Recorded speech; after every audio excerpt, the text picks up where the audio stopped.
Hi, everyone. Welcome to episode 10. 10. I shouldn't sound confused when I say that. Welcome to episode 10 of Preparing to Podcast, the groundbreaking podcast where two Canadian comedians talk, comedy, the industry, life. I defy you to find another podcast out there where comedians are just sitting in front of a microphone trying desperately to say something entertaining. I don't know. I think that white guys talking into microphones has some legs. I think it's on the upswing. I think it's about time. I think it is on the upswing. I think we've ended. I believe DEI is ended. Yeah, we do. Nobody like that. They're like, no, we like the old boys network. Well, you know what's interesting is I asked around and This is Chuck Byrne, by the way. everybody. Oh yeah, did we? My comedy soulmate, Chuck Byrne. I am Chuck Byrne, and this is Ted Morris. Did you introduce yourself? Just some guy who wandered in. Just some guy who wandered in. I did not introduce myself. Like so many of my encounters, it's just some guy who wandered in. The Chuck Byrne biography. Chuck Byrne biography. Come on in here, fella. The sequel, Wide Stance. I'd ask you your name, but I don't really care. Yeah. Yeah. What am I going to do? Write you a letter? It's a lost art. It's a lost letter art. Writing? It is a lost art, letter writing. To your hookups? Although I do invest time in texts, I will like type out a text and then reread and re-edit. Do you, because the youth, they don't like seeing those dots. They don't like seeing those 3 dots and knowing that you're in the middle of compose. Do you compose in the notes and then copy and paste? Or do you just not care? No, I don't care. I don't But care also how what I'll long do it is takes me. I'll start typing and then I'll back up a letter and that puts an end to the dots. Really? Yes. That's why, have you ever noticed when the dots disappear, but you can tell the person's still working on something? Because you know them and you know they're dumb and you know it takes them longer? No. I don't care about the dots. How fast do I need a response? I will, if I find myself too hopeful for the dots, I will just like close my phone. Yeah, I just throw it away. Well, because that's the thing is I'll sit there like a chump. If the dots are there, I'll sit there like a chump waiting. And it's just I don't want to be too beta on my phone. I don't want to. Yeah, I like to transmit alpha. Yeah, while feeling beta. Yeah, and while in bed, he's a gamma. You wouldn't think that. A gamma. Very much a gamma. Very much a gamma. You don't need to ask what that means. I don't know. I think I will probably enjoy it better without a definition. Yeah, because gamma sounds pretty awesome, right? Because that's what a gamma would say. Gamma rays, that's what turns the Hulk into the Hulk. Yeah, right? Gamma radiation. So someone would say it was the writer's imagination. What I'm going to stick with is that you calling me Gamma means that I'm a huge, powerful monster man. Yeah, and what a wonderful way to move through the world, just taking everything as a compliment. Yeah, because otherwise it'll stick with me forever. Yeah, it turns into a little nugget of cancer and then grows and grows. Well, because our plan for this week, for the episode. Oh, let's talk about this episode. We've got a rocking episode. It is a rocking episode, but our plan was we were expecting that Lori Elliott and Dave Hempstead would be here. Yeah. Are they not coming? No, because what I actually did was turns out 5 Wednesdays in January this year. Yeah, not 4. No. As I had booked. No. So here we are on the 5th Wednesday in January, and the next people I had booked are actually booked for next week, not this week. Oops. So every problem is an opportunity. Yes. What a wonderful opportunity for us to do a 10th episode retrospective where we can look back at all the wonderful things we've accomplished so far. Is there going to be like an in memoriam? Have any guests since passed? I would know, but remember, Remember, Martha Chavez didn't make it here last week. Right, she's not dead. She's dead to you. She's dead to us. Us. Oh, right. Yeah. Yeah. I mean, I love her. Yes. I'd happily throw myself on a grenade for her. I would not. But yeah, dead to us as a show. I mean, we are going to rebook her. As a pod. We are going to rebook her mainly for the series of apologies I'm expecting. Yeah. That's gonna be fun looking at your disappointed face. No, she will. Martha, you can count on Martha to apologize. You cannot necessarily count on it, her meaning it. No, or it But you being can count, timely. you can count on the fact that, you can always get an apology out of a Canadian. You can't necessarily get a sincere apology out of a Canadian. Yes, which Yeah. brings us back to Canadians are not nice. We're just polite. Mm-hmm. Which our neighbors to the south don't seem to understand that there's a difference between those two things. I mean, add it to the list of things they don't understand. Yeah, They they don't very understand long. that you have gun rights until you're not on the gun rights side, and then you don't have gun rights, right? Remember, you have gun rights if you show up to a protest where most of the people are, let's say, black. Then you go ahead. You bring your gun down to that protest, Kyle Wittenhouse. That sounds scary. And if you shoot some people, guess what? We're going to ask you to speak at the Republican National Convention next year. But if you're a white guy who shows up with a gun to a protest, you would think ordinarily probably a green light in America. Was he wearing a mask? No, he was not wearing a mask. That's your problem. If you he should have masked up. He should have had a mask on. He should have had some chinos, and he should have jumped out of the back of like a U-Haul with 30 of his closest bros, and then it would have been fine. That's the trick. Is if you want to have a gun, you got to goon it up a bit. Yeah, you got to goon it up. Yeah. Who would have thought that sending 3,000 armed masked goons into a town of 500,000 people would be troublesome? Well, I don't understand why people think that people need training. Just let them learn on the job. No, but you don't. The great thing about not training them is you reduce your liability for, didn't someone tell you not to shoot people in the street? Oh, no. They can be like, no. I mean, they taught us how to fill out the forms we could rent the SUV. Yeah, they taught us how to change the license plates on the cars. That's the thing. All these guys are rolling around in premium rental cars. And staying in your local hotels. They are going through the dollar bills, y'all. They're very good for business, but just certain businesses. They are. That's it's the problem with the armed goons is upside, great for local retail. Downside, murdering citizens in the street. So, and if that was your customer, your client base that they murdered, just salt in the wound. Well, you just hope that the government murders your customers after they have purchased their goods. Immediately after, so they don't even have a chance to return them. It's like, I'm sorry, this receipt is covered in blood and your tears. You can't now. No. There. It's and I put a wet floor sign by them and just let them quietly bleed out. It seems like after the second, the nurse was murdered in the street. It seems like they've finally reached. We're not going to be able to keep getting away with this. Well, they were getting away with it for a while until they started killing white people, because a bunch of other people have been murdered this year by ICE, but only 2 of them were white enough for the media to care about. It's true.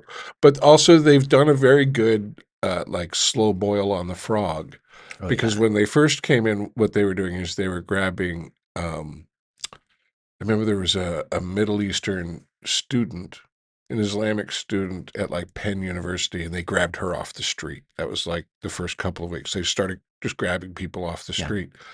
But it's brilliant in that they've said, okay, we're sending 3,000 goons into your town, and not completely expecting that in a town where George Floyd was murdered by the police, that people might have a phone network going on how to organize a protest quickly. And then their reaction is, well, if these people would just give us all of their illegal immigrants. Give up and just give up. I don't understand why you're fighting back. Just give up. It's true. I mean, why don't you just give up? I don't know why America didn't let the rapists run their country from the beginning. Just take it. It's what you wanted. It's the just take it administration. Yeah. Just grab them by the metaphorical. Grab them by the Greenland. Yeah, grab them right by the Greenland. Grab them by the. Two in the green. Yeah. One in the rare earth. Oh God, it's not that rare.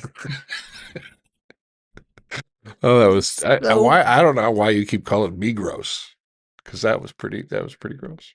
oh, I'm disgusting, but I've set the bar differently for myself. Okay. Well, one of the things that we've been discussing weekly is usually viewer feedback, viewer comments. Yes. And we have gotten plenty of feedback. How dare you? How dare you? Both from I get it from comics on the street, and I get it, the occasional DM message saying that they liked something or they didn't like something, or I should try something, or we should try something. But the comments on the clips are always kind of fun. And we did have a clip go, certainly by our standards, viral. Admittedly, low standards. It's a low standard, but now are these TikTok? Is this TikTok numbers? No, this is Instagram numbers. I'm going to go by Instagram numbers. Yeah, those were TikTok numbers. And be like, they don't mean anything. Don't mean anything. Oh, okay. Because the TikTok numbers were lower on this clip. Oh, but I think that also has to do with our audience. TikTok seems to be have more of a librarian in terms of content. Like if something's a little bit risky, it seems to get downplayed a little bit. Yeah. If something's controversial, it'll get upplayed. But if anything risky, anything sexual, anything to do that could be taken the wrong way, seems to get downplayed on TikTok. This is not raw sexual energy coming at you. But Meta don't give a fuck. Meta wants you to talk about the most horrible things all the time, just so long as you don't show anybody's nipples. Yeah. That's really all they're concerned about. Yeah. Lady nipples. So on our at Preparing to Podcast Instagram account, which currently sits at 46 followers. Ooh, in your face, everyone else. Yeah, you got a problem with that? I got these for you right here. Yeah. These nuts. And this clip currently has over 31,000 views. That's significant. And then on my Instagram account, which has well over 46 followers. Stop it. I believe we're in 4 digits now. Stop it. It has 81,000 hits. Ooh, so it's probably hashtag related. It's probably content related, but it is the fact that we're talking about eating buffet lunch at a strip joint in Montreal. Well, this is what the people want to hear. Apparently, they want to hear the everyday man on the street. It's what the algorithm certainly wants them to hear about, and so. Or are they just expecting tits? They're just like. I think it might be advisable for us to add a little bit of eye candy to the show. So I don't know. More eye candy? More than just the two. More than just the two of us, luscious specimens. The 2 white blobs currently on screen. Look at this. Gorgeous. What is it? It's a poster. Let's call it a poster. Yeah. Okay. Yeah. It's beautiful. Yes, our preparing to podcast AI generated. Welcome to our merch store. We got a moose, a lobster, a beaver, a goose, and a polar bear, all preparing to podcast. Yeah, just a big group of Canadian animals. They're wonderful, except for the goose. Yeah, and so this is the first time I was thinking about this morning. This is the first time in 10 weeks that I have not made ribs. It's upsetting. Well, I didn't think so hungry. Well, there are other things I can offer you. Right? No, I refuse. We've got the coffee. No. I've got some pepperoni sticks. I saw those. You just need to gnaw on something. I was going to stir my coffee with that. That's delicious. I mean, if I'd known, I would have saved some bones to suck on. That is not a euphemism. No. But that is how I spend my weekends. Yeah. So I think it's not a euphemism. It's just a direct plea. Yeah. Please. I'm so hungry. Take out your bone. Take out your bone. Take out your bone. Hopefully there's a little meat on it. Take out your meaty bone. Take out your slightly gnawed bone. All right. So this is going to do the rest. All right. This is going to be the test. The buffet lunch at the strip show. Or just a whole bunch of innuendo-based meaty bone talk. We'll see what the algorithm does with the meaty bone talk. It's going to have a field day. You think it's going to have a field day? No, there's no nuance. There's no nuance. What if it was a trans meaty bone? I'm just saying it because Oh yeah, that'll upset someone. well, not only will it upset someone if we show ourselves to be supportive of people wanting to live their lives the way they want to live them. Um, both the people who want to live their lives the way they want to live them are generally encouraged by that. But also, you get the people who have no interest in anybody living their life. No, how dare You you? know, How dare you do something that doesn't affect me in the slightest? How dare the audacity? well, usually it's because they've been told how to live their life, and they're doing that, and they're miserable. I am convinced that everything, all of the isms, mostly come down to jealousy. Yeah. At least towards the queer community. I was like, oh, you're just mad that we're doing all the stuff that you want to do, but someone told you not to do it. I think We're just doing it and getting away with it. I think that's the And you're part all of it. mad. The biggest thing is probably just on a very base level, the sex. Not that we're jealous of the style. We control the blowjobs. That's, I think, what it boils down to. I think I think a lot of heterosexual men wish heterosexual women were as horny as they were. Some of them are. And But some they're of them still are. not going to stick anything up your bum unless you ask. Some of them Still have to are. ask. But the likelihood of a heterosexual woman wanting to have sex leaning against a wall in an alley is less than the odds of a heterosexual man wanting to have sex, leaning, or even a homosexual man. I mean, leaning against the wall sounds relaxing. It's Well, one just- less thing for me to worry about. essentially just 6 to 8 paces away from society. You're willing to have sex anywhere. Yeah. Don't judge me. Don't judge me. And Yeah, yeah, that's what I that's the thing, and that's where I think the jealousy comes from. Is we gotta try. Whereas as it seems to be in your community, there's much less of a courting ritual other than eye contact, Oh, and maybe a head nod towards. Eye contact, even that is optional. Even that is optional. Even So that is you're like, optional. oh my God. Just put your dick in the hole. Just put whatever you want through the hole and deal with it.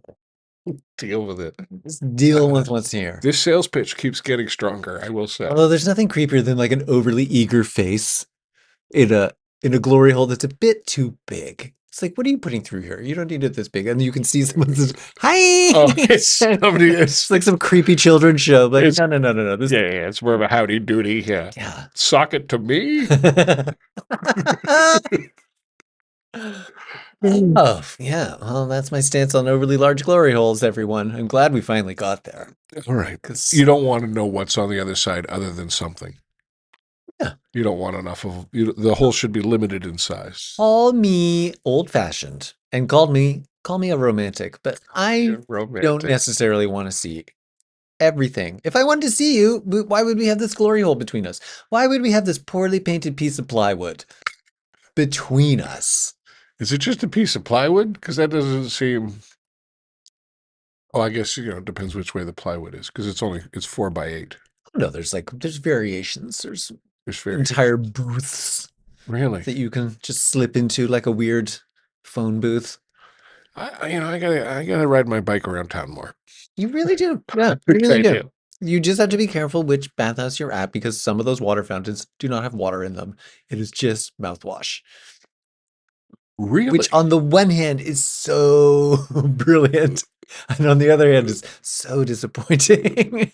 And on the third hand, when you're really thirsty, you don't want a mouthful. You don't want to drink mouthwash. No. Yeah. That's a mouthwash water fountain. Yeah. But if you don't like what you see on the other side of the glory hole, just spit a mouthful of mouthwash at it. I'm like, get out of here with that. Yeah. Scooch. Yeah, we live different lives. I don't think so. You keep saying that. I think it's very similar. I mean, you went thrifting with your children. I did go thrifting, which sounds very problematic. What do you mean, very I problematic? don't know. Thrifting with kids. No, my kids are teenagers now, and my kids know that I'm cheap. Yeah, I could just go thrifting here. But they also know how happy it makes me when they're cheap. Ah. And both of my kids have a pretty good understanding of they enjoy value. So going thrifting is one of those places where like they know I'll spend more money on them at a thrift store than I will at a department store. Oh, of course. Yeah, because you're Because paying for the smell and the bed bugs. well, and I also feel like I'm getting really good value, right? Like I bought myself some ramekins for when we have the ribs for sauce. We now have sauce ramekins for the show. They were 99 cents each. You try to pick something like that up at IKEA, you're paying upwards of like $1.80, Ugh, right? for Swedish crap. Yeah, garbage, really, more than anything. Please. Yeah. When's the last time the Swedes made a ramekin of anything? Oh, I don't know. I'm trying to think of something that Swedes eat besides meatballs. Yeah, I got nothing. Cloudberries. I don't know. Are they a cheese people? I don't think of Swedes as they're probably a soft cheese people. Oh, yeah, they're not It'd be a soft cheese they're people. not aging anything long enough to get a rind on it. But don't soft cheeses have rind? Like brie has a rind? Barely. Barely? Barely. I don't know. Are you More of a skin. Are you a cheese person? Oh, I'm a cheese. This is a body built by cheese. Really? Yeah. Because I think if Some cheese. if you were gonna, take a still shot of the two of us sitting here at the table and say which guy eats more cheese, I think Chuck wins that. Yeah. I mean, if there's a video, they will get to that answer even faster. Yeah. Especially if we are jumping.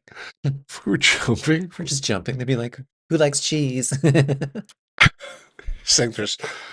going to be self-conscious about jumping. I've already got the comment people with my teeth, so now I can't jump and smile. Oh, very limited. Would we be jumping and smiling? Are you on a trapeze? Trampoline. Trampoline? Trampoline, yeah. I'm a big fan of the trampoline. Right. It's much better than the hammock as a relaxation tool. I don't really like to jump on the trampoline. I like to lie down on the trampoline. Let other people jump? No, I like to be alone on the trampoline. You just want to rest and be slightly supported. Yeah, it's not good if you're a side sleeper, but if you're if you're a side sleeper, you get a lot of pressure points with the trampoline. There's too much tension. But if you're a back sleeper, it's the way to go. It's the way to go for sure. Huh. You just put it out in the yard, put it underneath a tree, have a little nap. You might want to tuck a little like roll up your hoodie and put it under your neck if you've got a little dose of sleep apnea like myself, so you don't accidentally die relaxing on the trampoline out back. I'm just picturing you on one of those like 80s aerobics, tiny little trampolines. Oh, where you'd have to like curl up in the center of it. More of a tramp. Yeah. The workout tramp. Like I had one of those. Where is it? Are you using it? I don't have it. No. This was years ago. I had one of those because it was $5 at a garage sale, and I wanted it in my room. And I put it at the foot of my bed, and I used to like spring out of bed. No, I used to run into my room and spring into bed. And it was every single time I did it, I felt like a Chinese acrobat, and all it was just me belly flopping onto my bed. But every time I did it, I felt like Cirque du Soleil. Amazing. And there was more than a few occasions where I bounced off the trampoline and missed the bed. And eventually we're going to watch a recreation of that right now. Let's go to the tape. Eventually I had to stop doing it because it was an IKEA bed. Oh, no. So it was like 90% particle board. Yeah, you can barely roll over without a leg snapping. And it was getting as they say, rickety. Yeah. Like it was the bed had a lot of movement even when you weren't really trying to create any kind of movement on it. Yeah, it quickly became a bed that was not suitable for any kind of activities, which was fine because in my early 20s, when this was all going on, there was not a lot of activities. There were no bedroom activities. No, I mean, I don't know what that means. It means I was masturbating, Ted. I was, going on in my bed. It was just a bunch of guilt-based self-pleasure. But are you an active masturbator? Or are you No, but I was a big boy. You like to take yourself out to dinner, make a big production of it, or you're like, let's just get this evil out of me as quickly as possible. No. I mean, I'll put in an evening. Yeah, I'll treat myself Show right. yourself a nice bath. I don't know. Well, maybe after. Some nice hand lotion. Maybe after, a little soak, Yeah. right? Do a little hot bath, then maybe a cold shower at the end of it. Then some self-flagellation, throw on a hair shirt and off to bed. Right? Just like the baby Jesus wants it. Just like the baby Jesus. Well, not the baby Jesus, but the people who work for him. Yeah. The people who speak for him now. Yeah. They do not like you having fun with your own Bodhi. I never understood that because Jesus seemed all about being chill. Yeah, he was very chill. Yeah. And the people who, like his sales force, did not seem very chill at all. No, I mean, it's all Paul. Paul was a dick. It's all Paul's fault. There's letters to the Corinthians. Oh, don't get me started. And if you know what, if I'm writing a letter to the Galatians, I am definitely warming up first.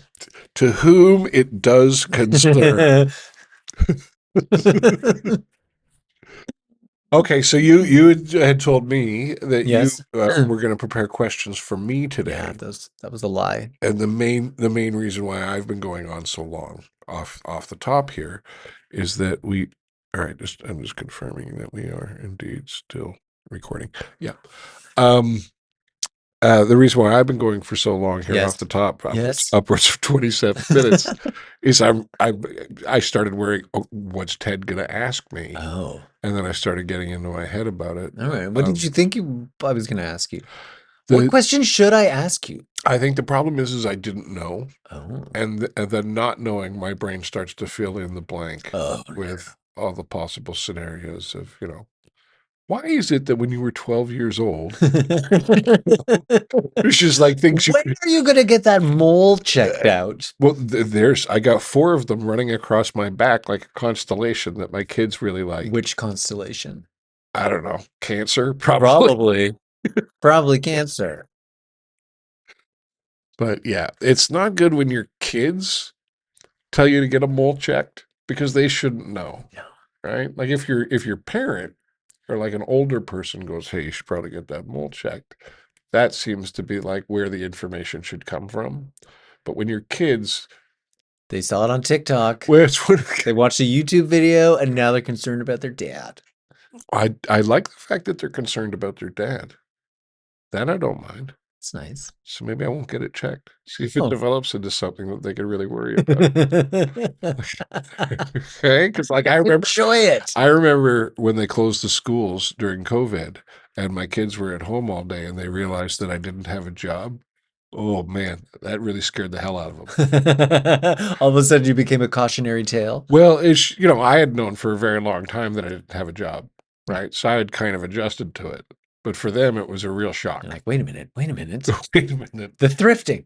thrifting makes a lot more sense now. Everything makes sense. Why does Dad keep shoplifting from the Salvation Army store? He claims he likes a bargain. Yeah, he does. But he's just desperate. Yeah, the shutdown was a very nice way of letting you know that you weren't important. Because that was when I was like, oh, I gotta quit my day job. This seems 2020 seems like a good time. And then the universe is like, no, that's right. No, you can't. Your old job is essential.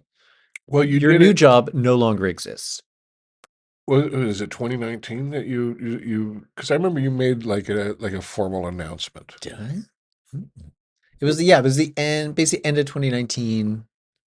Yeah, I took December off, and I was like, all right, let's do it. 2020, let's go. Wow. Because that's oops. That might be God tapping you on the shoulder and saying, "No, fella."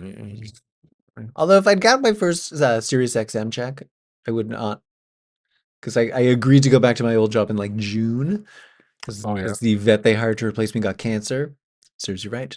If you're trying to replace me, get that mole check. Don't try and replace me, or God will strike you down. And they're like, "Are you doing anything?" I'm like, "No."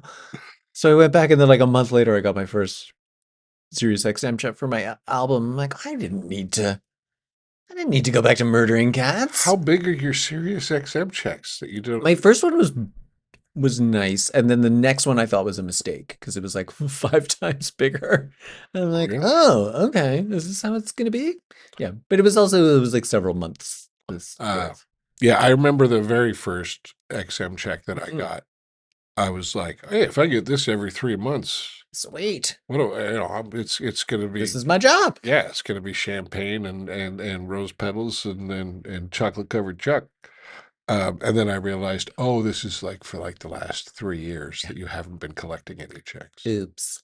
Yeah, because the next one was way more realistic to where I sit within the comedy infrastructure of the world. I was scared to cash that second one because I'm like, wait a minute.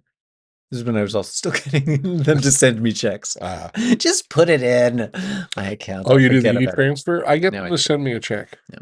I like the check. I like the Old manness of having a physical check. well, I don't know what it is. I think it's just because when the check arrives, I'm paying attention to checks arriving, but a digital transfer, It's meaningless. all of a sudden I will just stop tracking it as like an income sort. Oh, Like so you don't know the what you're missing. the things that happen automatically in my life, I become very unaware of. Like I'm one of those what is it, Rocket Money? One of those apps that Yeah. like tells you, hey, you've got 12,000 subscriptions to Netflix. Maybe you should thin the herd a little bit. Netflix was charging me like twice for like 6 months before I got off. Really? I'm like, wait a minute.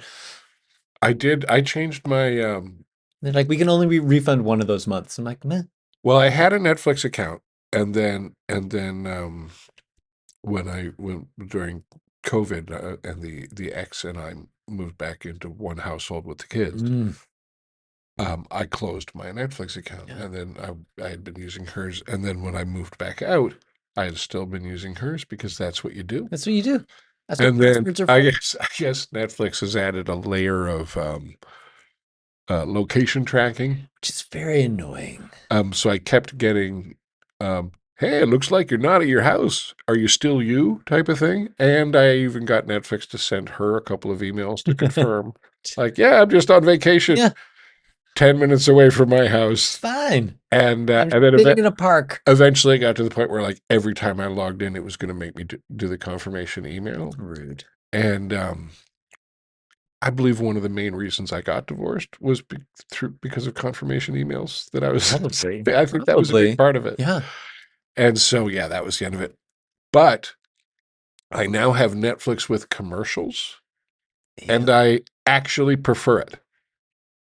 It makes, if for some Thanks, reason, everyone. This has been really fun doing this podcast, but I draw a line. I like it because it breaks it up. It isn't just an endless stream of show. It takes little breaks. Like when the commercial comes on, I'll go up and get myself fresh coffee. I'll go for a pee. I'll do like all the things. But you can't do that on your own. You can't just be like, I need to pee, pause. No, I need to be reminded that life is not a continuous stream of Netflix. Just go Otherwise, timers. Just do the Pomodoro what? technique. It's some productivity technique where you're supposed to like, I don't know why it's based on a tomato or Pomodoro if you're Italian, Okay. or if you're Italian, I guess. But it's just basically setting timers. Okay, I'll do this for 20 minutes, and then I'll switch to something else for 5, and then I'll do 6 things for 5 minutes for half an hour. Do you do that? No, no. I just sit and stare and then panic. That's my I technique. see that it wouldn't work for me because I find creatively, especially, is if all of a sudden something strikes me, I'll lose track. Like I can lose 6 hours into an idea, and then kind of, It's like, oh, where was there goes the day. Oh, thank goodness there was a commercial on Netflix to get me to snap back to reality. Well, that's the thing is the commercials on Netflix, TV becomes like background noise to me. And what do they advertise on Netflix? Is it like the regular? It's mainly big advertisers. Okay. Your Walmarts, your Canadian Tires, your stuff like that. And also some of it is the kind of stuff you'd only see online, like online ads. Yeah. You know what I mean? Like they're just kind of stylistically different. Yeah. So I find that some of them seem like very traditional, like it's a Canadian Tire commercial that you would see on regular TV, and some of them seem like products that are only pitched online. I don't know. ring lights. Yeah, yeah, exactly. But things that are very specific. I don't know. I don't feel that the ads that they're giving me on Netflix are being shaped for me in the way that like Instagram is or whatever. Like Instagram, I find that Salvation Army ad. if I click on an ad on Instagram because what's that? Oh, I hate that so much. The next month of my life is that. Yeah. Like that product and or variations. I did it once. I mentioned it before. The Tai Chi workouts for my dad over 50 commercials that I am putting up with are insane. And what really bothers me about them is that they're all AI. So all of these before and after physique photos are totally fake, which tells me the product is garbage. But Tai Chi isn't garbage, right? Like I also don't know how they're expecting me to subscribe when I could literally get like a wall poster of 12 different Tai Chi. Just do Tai Chi. I don't know. Those yin yang palms, like it's hard to get it started. Once you get it started, then you're good. But you need someone walking you through. You need someone walking you through. I don't know if you've ever had a yin yang palm massage before. No, but I did Tai Chi for a while. Did you? Yes. I didn't realize you were an old woman in a park. I am an old woman in a park. Every now and then I bring a sword for no discernible reason. But I like to spice up. No, I did it in university, and then I joined just like it was the same teacher just doing it in downtown Guelph in a church. So I joined a bunch of townies, and she was like kind of woo, and the rest of us were not very woo at all. What's woo? She'd be like, "All right, let's all breathe through our toes," and we're like, "Okay, whatever." And he's like, "Okay, let's build up a big pile of chi," and we're like, "Well, I don't see it. Where's this chi?" But when I wasn't there for a couple of weeks, and they built up a big pile of chi, like you do during the warm up. And then what do you do with this big pile of chi? So they called me with it, and the next week I showed up, and they're like, and like still, yeah. She also did Reiki on my hands, and I didn't know what she was doing, and then my hands got all hot and unclenched. And it was the weirdest thing, but I'm like, that's like a massage style, right? That's like not touching you and just sending your chi in, Really? So like they're just putting the whammy on your hand. Yeah, it's like a massage for people who don't like touching people. And you're like, oh, you like that? You like that? You dirty little. Like a stripper named Chastity. Yeah. Yeah. Right. Or Francine, just like, okay. So hang on. Seen but not heard. So if you go for a Reiki massage, you haven't been massaged? No, it depends on what they're doing, but Reiki is not they're not generally touching you. They're just moving your energy around. It's about energy transference. It's about your chi, Chuck. Okay. And your chi is low. Now, is that in the same ballpark with the acupuncture people? Like well, with that, at least they're touching you. There's still very little evidence for any of that. Well, my evidence on the acupuncture is I limped into an acupuncture appointment and I walked out. Huh. And that was very real. Like I had an injury and when I left, the injury had been repaired. So you got me there. I have not since re-injured my knee, so I haven't tested the theory, but also I might never injure my knee again because you put the... I'll take that bet. I'll put money down on you injuring your knee. I will put it down right now. How quickly you jump to the truth? Jump to the... I'm a soothsayer. I'm a sayer of sooth. On top of the possibility of me falling down a flight of stairs. Not even a flight of stairs, just injuring yourself getting out of a chair. A sudden turn. We're of an age. A sudden turn. It's the bathtub I worry about. It's like changing your mind in the middle of forward motion. That's going to take all of us out. No. Oh, I'm going to go this way. Oh, my back. Oh, I died. If I wasn't as good at falling down as I am, I would have died years ago. I am excellent at wiping out. You just let yourself go. I let myself go, but I'm also, I've been very fortunate over the years in many different situations to know the moment where you hit eject. To know the moment where this is unfixable, and all I need is an escape route at this point to live. I've done it like I've almost run off of cliffs. I almost rode a moped off a cliff once. Oh, I thought you were just going to end it at I almost rode a moped. No. Death machines. I rented a moped in Greece on a day where I did not own shoes. I'll never forget the look on the guy's face. I was there and I was shorts, t-shirt, no shoes because my Nike cross trainers had exploded. I blew out the seam on the bottom of it, so my foot would just slide out the side. And you're like, what gives, Greece? But My shoe's named after your goddess. I've exploded. my brother and I were on Santorini Island, and he had bought a pair of sandals on Eos Island, where we were planning on going the next day. Mm. So for some reason, and you could buy sandals literally Everywhere. every 15 steps. You could find a place to buy sandals, Sandals and togas. and they were priced anywhere from $4 to $8 for handmade, hand stitched sandals on the beach. And my brother wouldn't let me buy sandals because he wanted me to get them from the same guy he had gotten from on EOS. And at that point, I had pretty tough feet. So I was just kind of rolling it barefoot.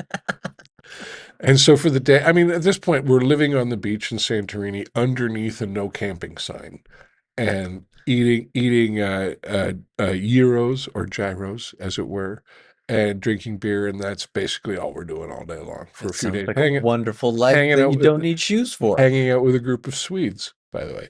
Hmm. And so, yeah, I didn't need shoes, but we decided to rent scooters for the day. And you had the Swedes. You paid the dude for the scooter, but you left your passport. That was your deposit for the scooter.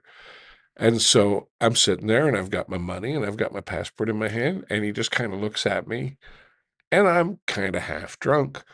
It's maybe 10 o'clock in the morning. Yeah. And I'm not wearing shoes. I'm just shorts, a t-shirt, and no shoes. And he looks at me and he goes, he asks, you ride before? You've ridden a moped before? I'm like, oh yeah. Look at me. And I had ridden a moped upwards of like 6 minutes before in my entire life. I was not a kid that grew up, but I owned a bicycle. I understand how mopeds aren't terribly complicated. No. And I got on this thing, and what I had every you'd be surprised how often you're tempted to put your foot down on the pavement when you're riding a scooter, right? Like every time you go to stop, every time you do anything. And in Greece, it's a rough asphalt on the road. The roughest. And some of the roughest asphalt I've ever experienced. And it's remarkably hot. Yeah. And so it was a day of carefully trying not to scrape the feet off my body. And do you still have feet? I still have feet. And at one point I turned around. We were riding along this kind of cliff edge, and I turned around over my right shoulder to see where my brother was behind me. And I did the classic move, is you look right over your shoulder. And as you do it, you also lightly turn the handlebars to the right. And so I started like heading for the cliff, unaware that I'm heading for the cliff. But by the time I turned back forward, I was like, what a view. I was on my way off. It wasn't like I was approaching the cliff. I was on my way off. And so I did the sudden move, and I had that back tire slide and then throw me back onto the road. It was a real Dukes of Hazzard, I almost died moment. That's exciting. It was very exciting.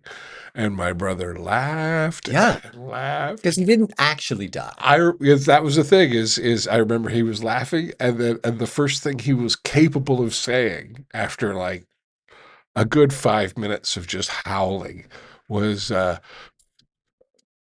you almost died. And then back to the laughter. You would not have got your passport back. No. He would have sold the passport. Oh, I guess so. Yeah, you sell the passport. Yeah. It's Greece. It's got to be worth. It's a Canadian passport. It's got to be worth something. It's got to be worth something. Yeah.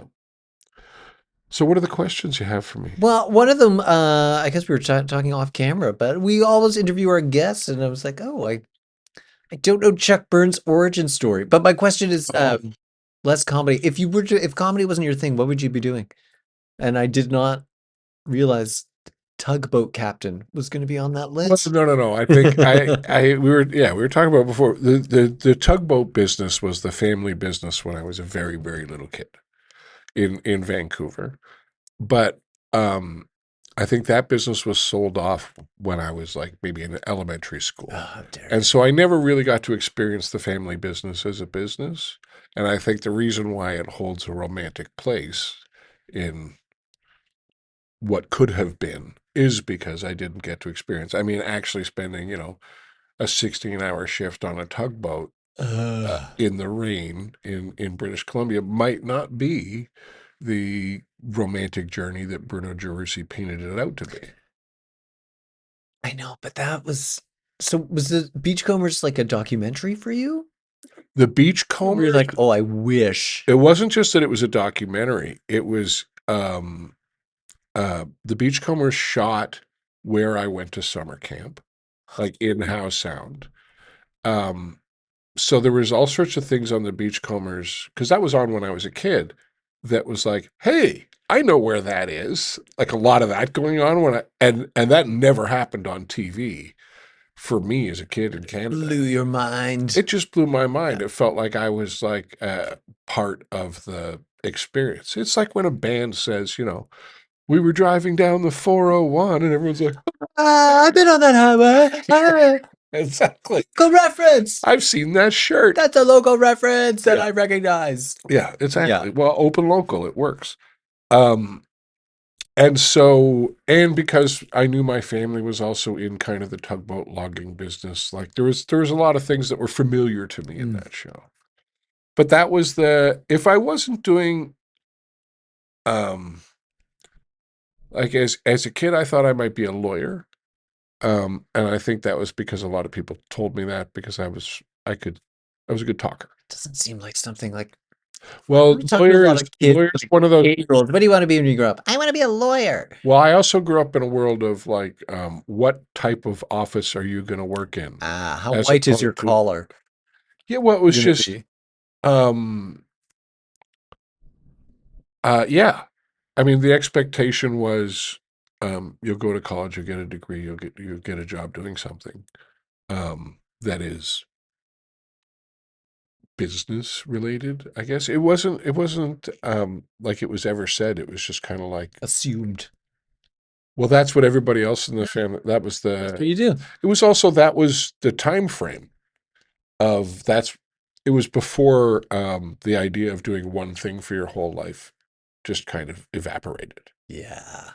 Like when we were kids, they were like, pick a thing, and do you'll that do thing. this thing. And then by the time Yeah. we had picked a thing and done that thing, they were like, oh, that economy doesn't exist anymore. You'll get a nice pension. You'll get a nice this. You'll be. I was like, oh, no, you won't. We lied. We No, lied. I should have, cop, fireman, put in your 25 years, take your pension, and then go live your life doing whatever the hell you want to do. There's still some jobs that exist like that. Not a lot. And they're almost all government jobs now. Yeah. To some degree, because those are the only people left with any kind of job protection. Yeah. But nothing is, I mean, people I'm sure you get it too, is you get people saying about comedy is, well, there's no security there. Well, duh. Yeah. But, what I told people is over the years, I've gotten to use many different examples of, well, there's plenty of people at Kodak who thought they had job security. There's plenty of people at Enron that thought they had job security. There's plenty of people at GM that thought they had job security. In fact, talk to BlackBerry, their job, to RIM, the people at GM, their job security was written into their contract, and then that was torn up. Yep. So sorry, nobody's really got job security. I mean, I would say that I agree with the principle of if you work for yourself, there's no one to steal from. I still steal from myself. Do you? Yeah. Well, time. I like to hide hope. Yeah. Just all text it off. To see what I can get away with. I am also like to sexually harass myself. And then I take myself to HR and then we have You should get yourself one of them mini tramps. Yes. We have a fun, sexy HR meeting. With me and myself. Oh God, this is a sexy HR meeting. Even the title is problematic. Sexy HR? Yeah, sexy HR. It's gonna be my sitcom. Sexy HR. Sexy HR. HR. After dark. The H stands for hard. Horny. The R stands there's your accent. Yep. Horny? Horny. Oh, there she is. Yeah. I missed her. It's so dumb. That's the thing that annoys me the most about AI is dynamic pricing.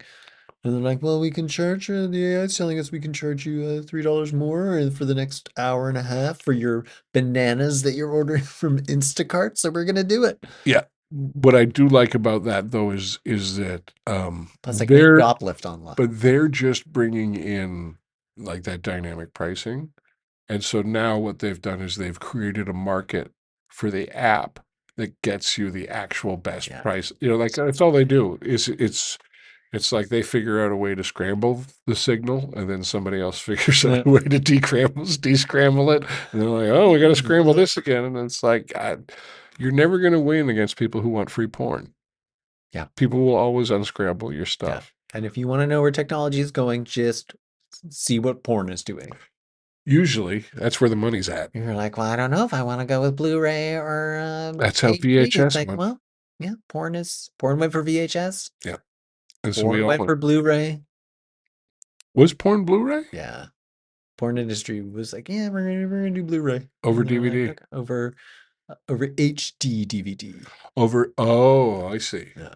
The beta to HD DVD was a better product than Blu-ray. Beta wasn't even that much better. It was like technically better. It had more lines on the screen, but everyone's like, man, it's still the 80s. Everything still looks like shit. So. Well, they did it. They did a pretty good job. They were just too big. Of that slow rollout of like making everyone buy 6 different copies on different formats of Pink Floyd The Wall. Well, yeah, when the music industry's like, oh, no, we have no money. It's like, yeah, because for the last 40 years, you've been selling people the same album, just in different formats. Yeah.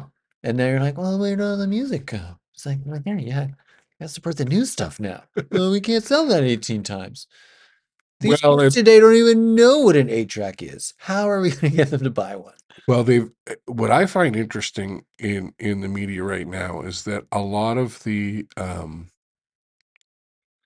pathways to the top, like the pathways to actually becoming a big name in television, in film, in music, and all of that, which was, like have an indie recording, do a small tour, do all of this stuff, work at a small television station to get your skill set, do public access television to build up your thing.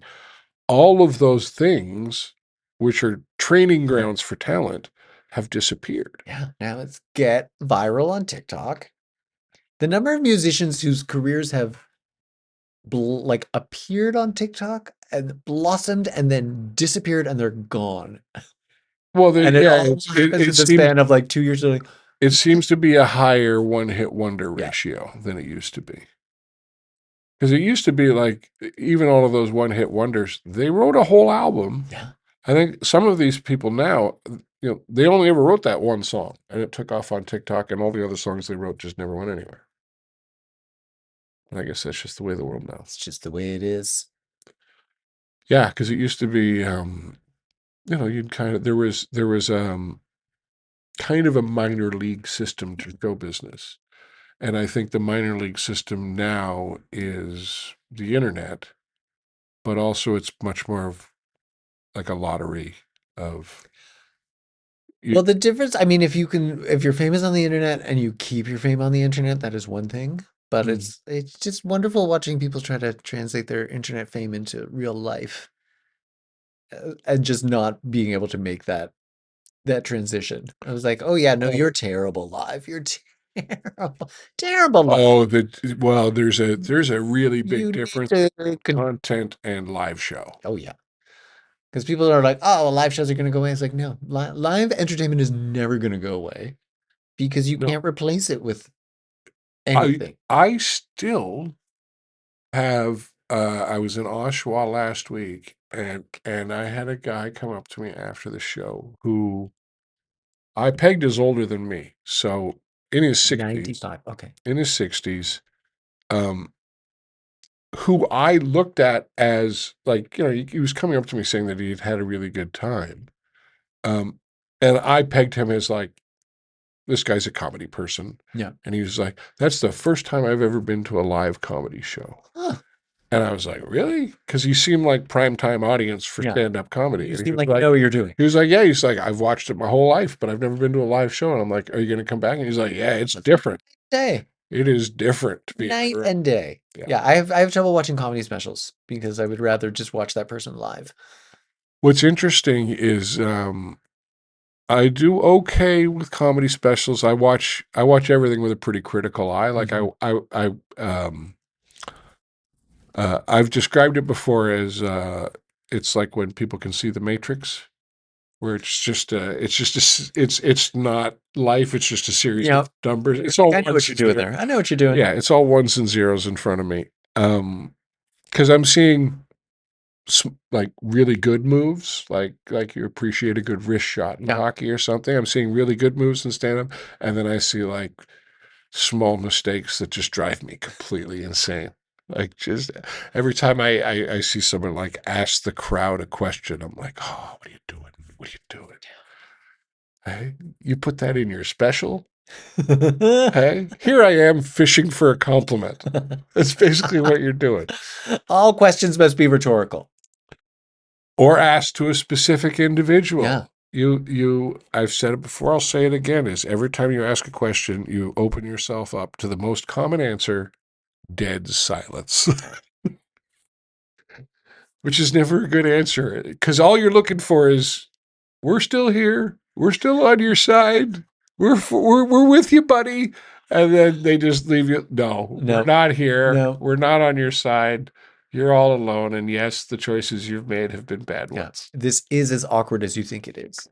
Yes. Yeah. Imagine how we feel as the audience now. Oh, although I will say, when things genuinely get awkward at a show, I really enjoy that. If a show is not going well, there is a part of me that enjoys seeing how unwell I can make that show go. Because if an audience doesn't like me, I have a hard time winning them back over. Because I just think I have a smarmy attitude that they don't appreciate sometimes. Yeah, but if they're really hating me, I'm like, all right, let's do this. Let's see how much I can make you. And that's the thing, though, is sometimes when they're not liking you, and you both acknowledge that and show that you're okay with it, it does not help them like you more. No, I do not care. I'm okay with you people not liking me. Let's see where we can take this. Yeah, I was organizing homophobic heckles at one show. I'm like, okay, yeah, no, we've already heard that. Yeah, no, we've heard that one. Let's have. But does anyone have any fresh hatred to throw in my direction? Because I will be here for my contractually obligated 30 minutes of time, and I'm not going anywhere.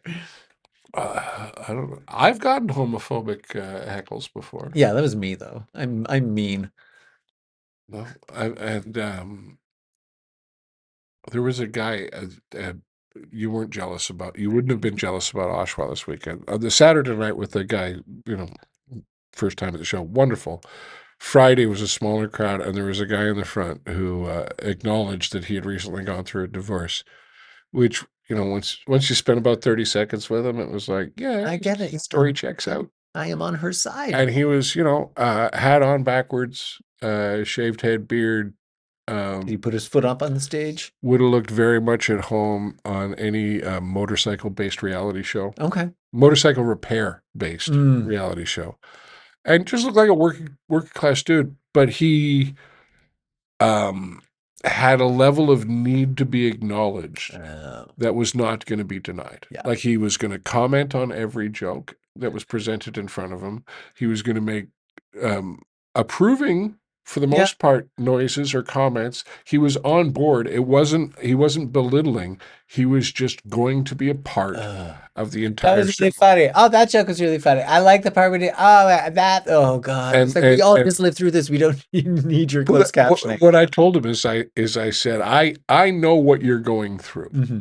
Right? Like, I know exactly what you're going through, and I'm acknowledging you right now by talking to you. It's a win that you got outside. But when we're done this little piece, you're done for the night. I don't want you helping me. I don't want you participating. I don't want to have to spend my entire show rolling my eyes at you and wishing that you just didn't fucking come. So, and he was like, oh, okay. And then he gave himself like the neck chop, like, I'm going to cut myself off. I'm done talking. And I will give him points. He tried. He tried so That's all I asked for. That's all I asked for. He tried so hard not to constantly interrupt, which was just his natural state of being, is he wanted to interrupt. And I'd say after I had spoken to him, he interrupted me maybe 15 more times. had, But he felt bad every time. which probably represented 10% of the number of times he wanted to actually interrupt me. Yeah. I wasn't getting him down to zero. That I got him down to like he'd wait until I had at least finished my sentence before he would speak up about something or make a noise or cough or wave. He put his hand up a couple of times. That's my favorite thing when people. I was like, I'm sorry. Is there a question coming from the audience? Yeah, I pointed. There was a guy on Saturday that did that. Brian Hatt was hosting the show, and he asked, "Is there anybody's birthday?" And a guy in the last row of the show puts his hand up, right? And if you know anything, in any room, the last row, putting your hand up is not the best way to get I attention. can't see you. Let alone if you're sitting in the dark and the Yeah. person has a spotlight facing at him. There's just no You gotta chance. teach them. And I pointed him out when I got on stage, and I said he got the award for whitest kid in the room that night. Who's politely sitting there, and he was wearing a button-down white Oxford dress shirt. Yeah. And he sat for the entire time Brian opened Excuse me, the show. comedy person. For 10 minutes, he had his hand up, waiting to be called on. And then when Brian moved on to start the show, he put his hand down like, "Oh, I can't believe he didn't call on me." I thought it was obvious that I was requesting some attention. Yeah, no, but he didn't make any noise. He never over here. He just. Yeah. It's like I may make a strongly worded Google review of this show. No. He probably would have been fine with it. 3 stars. This guy seemed really. My arm is tired. Bland. My arm got tired from not being called upon. That used to be best at school when you'd have to create a little support structure for your arm when you had your hand up. I just hate it. I was just like, why don't you just ask me the answer? Why are we waiting for these morons? Can we move on? I know they just call on me. You'd have to call on me to get me to participate. I would not volunteer to participate in class. And then reading out loud, I'm like, oh my God, why are we letting this kid read out loud? I'm so good at it. I'll do voices. Really? Oh yeah. It took me a while to get good at reading out loud. Once I figured it out, the same thing. Yeah. I could read with some rhythm. But it took me a long time to get out of just straight monotone reading. He went to the store and did I was reading like a robot. Yeah, this is boring. This is boring to everyone. Even Dick and Jane are bored of this. Boring. But now I can, read all sorts of things in all sorts of ways. Yeah, en français. That's all I got. That's all I got. It actually said in Spanish. It's mainly because it's the button I just clicked to make the whole page English. And then all of a sudden or now I could click en français to go back to the French. English. That's happened to me on a few websites in Canada where I've arrived at the website and it's presenting in French. Yeah, my keyboard is not set up for this. It's not just my keyboard. Is. Well, I always wonder what the cookie setup is that's telling them I want the French version because I do not want the French version. I don't want your cookies. I reject it all. Do you really? Yeah. I usually do the I will go through and minimum allowable. Yeah, I was like, yeah, do the stuff that makes your website work, and otherwise, mind your own business. Yeah, there was. Well, it'll make the website work even better if you give us some data. I don't think that's true. I don't think that's true, and also just make your website look better, work better, be more functional. Get out of my face, internet.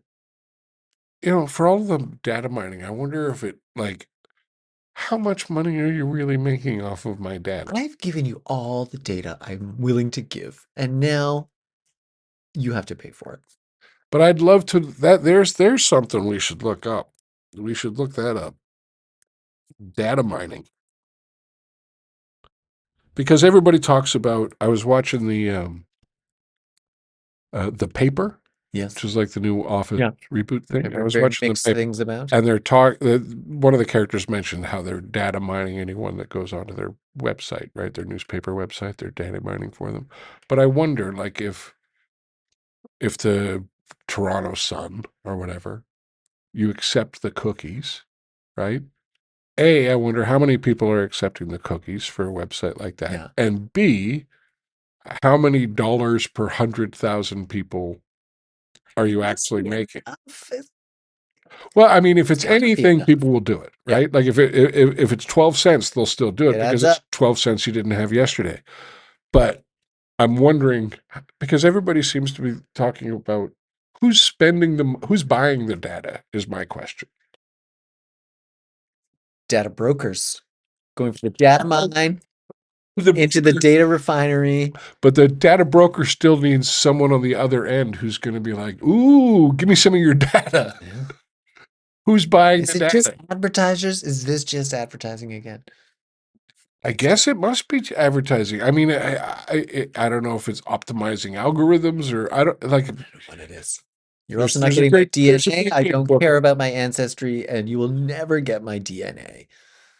Oh, that I didn't do because it was I didn't care. very clear from the beginning. They just want this information. No, that the whole business was like an illusion Yes. to get everybody's DNA. Yes. That's all it was. And yes, we managed to catch a couple of murderers. Did they? Oh, yeah.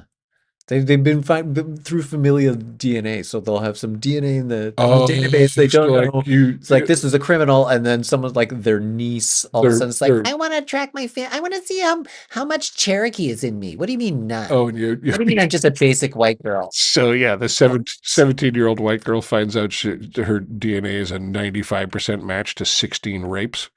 Yeah, pretty much. Really? Yeah. They'd be like, "Oops," Wow. and they're like, "Oh, so how many uncles What do you have?" bothered me about that though is I remember when that stuff first came out, I wasn't terribly curious because again, I knew my great grandparents, so there wasn't a great big amount of mystery to my ancestry. I have like pictures of most of them. There's no secret kings and queens in my background. Exactly, but no, it's gone. Good DNA, familial DNA. Oh, I looked it up. Like I remember the first time I saw 23andMe, Ancestry, whatever it was. I looked it up to be like, okay, well, what are they? What I wanted to know what can they actually test for in terms of like because there's Alzheimer's in my family and all that kind of stuff, and I wanted to know. All right, well, is this also a This is gonna be helpful. genetic screen? Yeah. And they don't. That's not really the thing. It was Yeah. just like this is where But you're mostly white. Yeah, it's kind of a this This. is where we think you people might be from. Yeah. And that's just about it's like location mapping. Yeah. It wasn't really genetic testing. But in the process of diving through and finding out what they were going to find out for me, I also found out that they now like own the rights to my DNA. Yeah.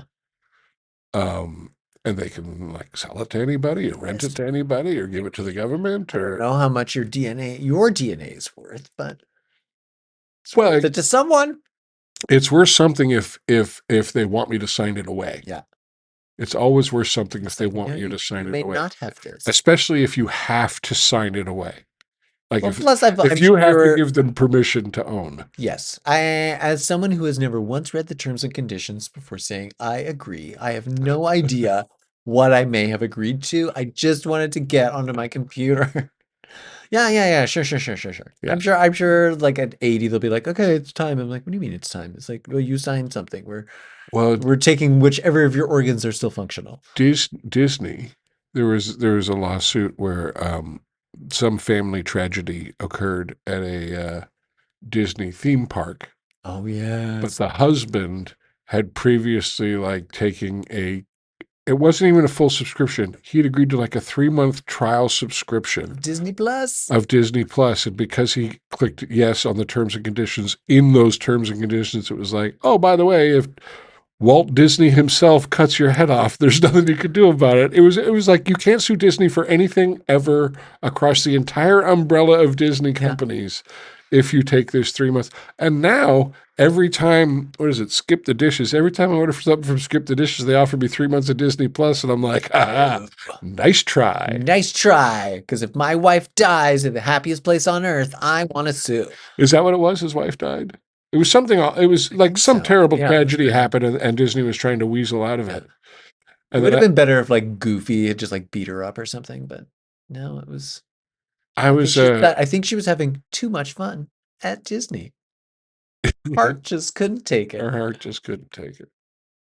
I don't know. Disney was pretty good. I took the kids to Disney World. I've been to the Animal Kingdom. That was fun. I like animal stuff. Although when we were looking at the gorillas and then we were looking at the fat Americans looking at the gorillas, we're just like, what is going on here? This is so symbolic of something. that was like the big crowd of people in front of the what's her name? The big painting in Paris there. It's not a big painting. La Joconde. No, The Mona Mona Lisa. Lisa. Mona Lisa. I Yeah. prefer to call her by her original name. Is that her original Yeah. name? Well, it wasn't that important a painting until she got stolen. And then Maria like, from down the street. Yeah. What But she's smiling about it. It's like she's trying to hold a fart in. Do you know how long you have to pose for a painting for? That is a holding a fart in smile. what I found amazing about it was it was like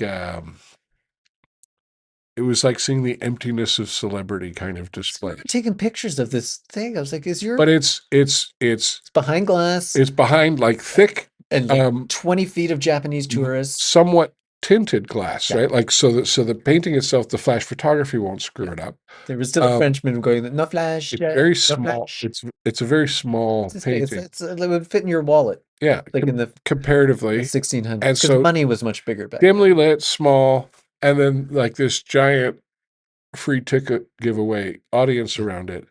And meanwhile, in the Louvre, they've got paintings of like entire battle scenes with like 600 horses, and it's like a wall, like a giant wall tapestry thing that you could spend an entire afternoon looking and never really get to see the whole thing. None of those horses were famous. And that's the thing. No one's paying attention to it at all in order to go take one guaranteed terrible picture because it's the whole setup is designed for it not to be a good picture. I do love walking in front of people taking pictures of pictures at Oh, art yeah? galleries. It's like Starry Night plus Ted. Hello. Oh yeah, just stick Hi. in there. Yeah. My thing is I like to walk I like to go to the mall at Christmas time and find one of those older ladies that are like carrying all the bags and then get in front of them and just walk real slow. Every now and then I drop some Werthers and shake them up. Just walk as slow as I fucking can. And then inherently, when you hear them shift to the left or the right to go around you, just follow their move. Just stay in front of them the whole time. It's the little A little thing. bit of their own medicine. Yeah. It's a little bit of their own It's medicine. the season, old ladies. It's just the season. I mean, I will, when they've got all the bags like that, they're very stable because they're close to the ground. They're counterweighted. It's like those, what is that, Perfect Storm, when they throw the anchors down either side of the boat so the boat doesn't sway so much on either side. George Clooney's a dream boat. Okay? I mean, I've been in love with him ever since he showed up on The Facts of Life as a contractor. Fact of Life. Wow, you're going way back. Oh, yeah. I would have said Roseanne. Oh, no, Facts of Life. Facts of Life is Facts of Life. every once in a while you see someone in the old before they were famous.